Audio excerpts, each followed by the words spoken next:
来看这代替公司化的过程，又再出现争议。代替企业工会今表示，行政院主计总处无同意代替用3地土地来赌1600亿的债务，根本无照当初协议来行。若准是安尼生，这代替公司一成立就欠一堆效，这省遐省一定会影响到这铁路安全。若准这个4月70进程无得到善意回应，就要发起卖加班运动，甚至是发起罢工。 我们不排除里面开放协商，但是现在政府里面的一个背信。代替企业工会自9召开临时理事会，批评政府无照拼照行。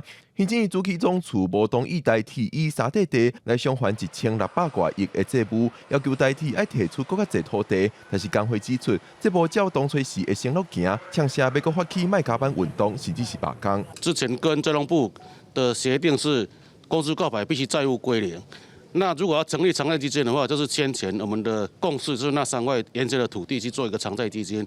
所以说呢，过去的政策的亏损不应该背负在未来公司同仁的身上。4月10号之前，如果没有得到一些正确跟善意回应的话，我们就关闭协商大门，然后发动未来国定假日不加班。我们就随时会去启动，我们会随时会去研议。 工会指出，社会对于代替公司化的期待是安全、服务甲改变体质，才有法度永续发展。